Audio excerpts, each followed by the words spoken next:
Hey, everybody, welcome back to the Pro Wrestling Escape podcast, your pro wrestling escape. Today, we're going to dive into a hot one, the top 5 most overrated wrestlers ever. Now, listen, being overrated does not mean they were not stars, they did not draw money, or they didn't change the game. It just means a combination of the hype, the push, or the legacy that doesn't fully match the actual in-ring ability, consistency, and the fan connection, which I think is the most important. Some of these names are icons today. Some are current stars, and I know some of you are going to disagree with me, and that's perfect. That's what makes wrestling fun and enjoyable to an extent. But before we dive in, I just want to thank everyone who's been tuning in every week, whether it's 10, 20, 50, or 100 of you. It means the world to me that you're choosing to spend time with me talking wrestling weekly. You're the reason I keep this rolling. So big shout out to the Escape crew on that. This week in WWE history, we're going to go back to September 24th, 1995, in your house triple header. This was a one-of-a-kind main event. Diesel was the WWF champion at the time. Shawn Michaels was the Intercontinental champion at the time. And they teamed up against the tag team champions, Yokozuna and Owen Hart. The twist of this, all the titles were on the line at the same time. Whoever got pinned would lose their belt to the other team. Crazy, right? Winner takes all. During the match, Owen Hart wasn't even supposed to be there because of a storyline injury. He showed up late, ending up being pinned, which technically meant Diesel and Shawn left with all the gold.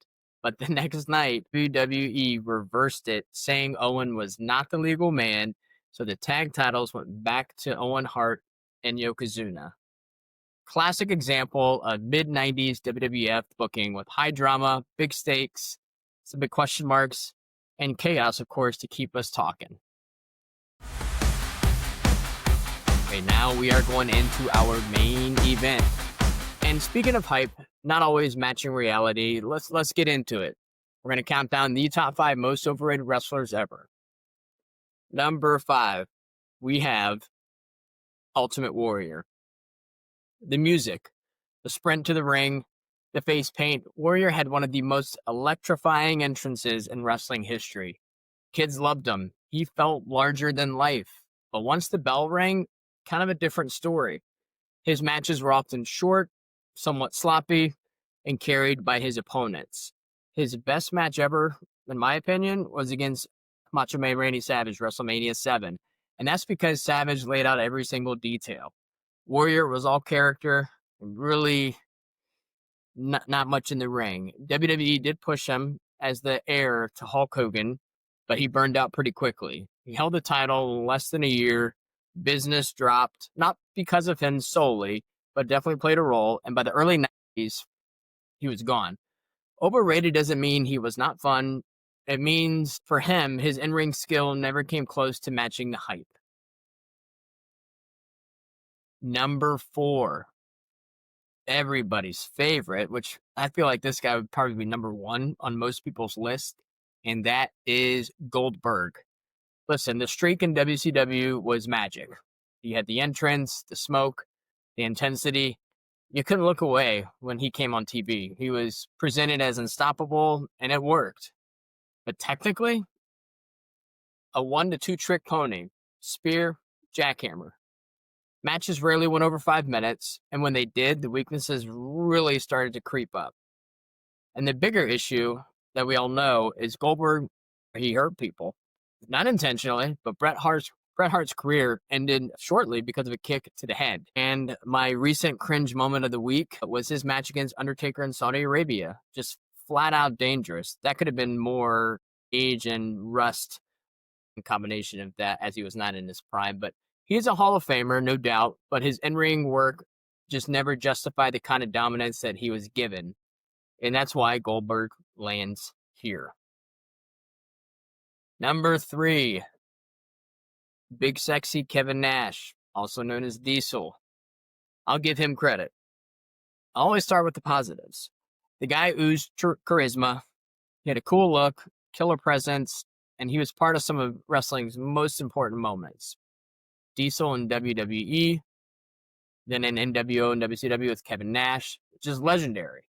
But in the ring, slow, kind of plodding, and often uninspired. His WWE title reign in 1994, it was one of the lowest drawing periods ever. Again, solely not his fault, but he played a role. In WCW, he was more famous for his politics backstage, and today he is too, with his Twitter fingers, more than his 5-star matches. He relied on his size and his persona rather than putting on classic matches, which is fine. There's a whole separate category for those kind of guys.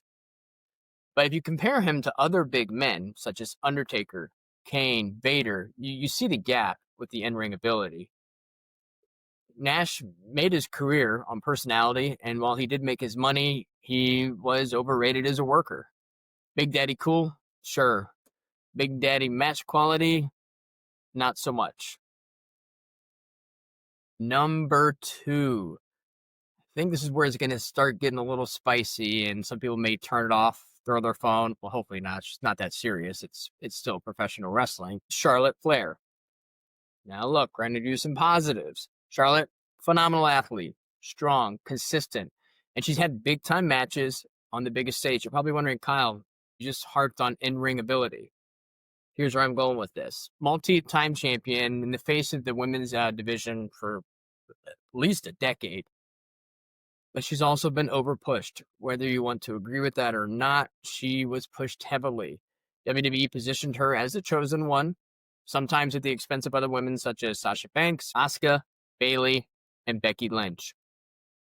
Fans have often felt like she was handed opportunities based on her last name than on fan connection. Again, in-ring ability is not the argument here. She delivered in big matches. But how many title reigns are we at now? 14, 15? And how many of them felt necessary? Sometimes less is more, but Charlotte's been presented as the star consistently, and it has created some resentment among the fan base.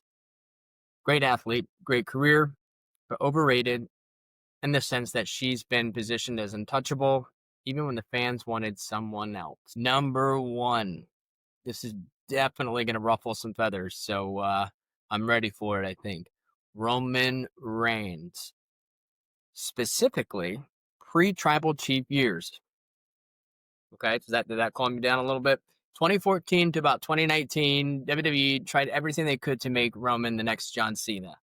Handpicked the babyface consistently in the main event and consistently in title matches. But the fans weren't buying it. Remember the Royal Rumble 2015 in Philly? Rock himself could not save that crowd from booing Roman out of the building. For years, the fans resisted, myself included. Not because Roman was bad in the ring, but he was just being shoved down our throats before we thought he was ready. Now, I know the fans can't really control much, but we definitely have a voice still. And his promos nowadays, absolute money. Back then, should have never been on live TV.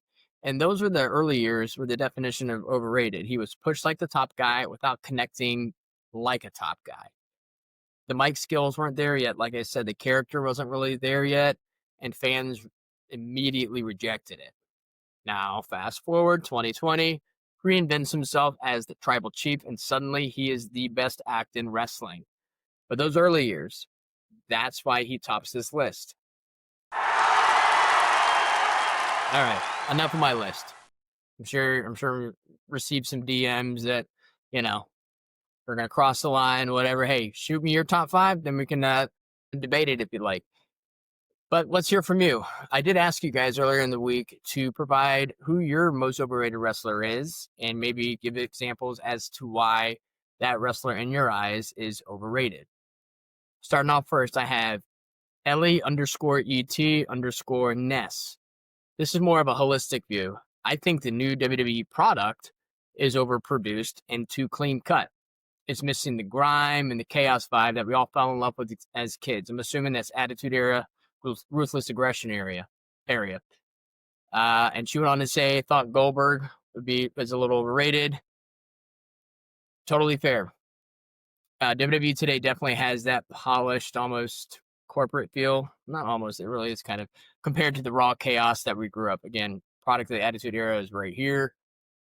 Very different. However, I'm still a fan, still watching. And on the Goldberg note, we already know he's in my top 5. polarizing name, but that's really about it. So you're not alone there. Thank you for that one. Next up, we have at That's Just Chris _ his wrestler, Jeff Hardy. His reasoning: he has no mic skills at all, limited moveset, and most of his matches are just spot fest. Totally get it. Some wrestlers lean heavy on the big spots instead of telling a full story in the ring, which I feel like a lot of us enjoy more. It can make the matches feel flashy, but shallow. So, Chris, no argument for me. He definitely does not have the mic. He is part of some of the biggest moments ever in professional wrestling. However, that could overrate him a little bit, so I do get that.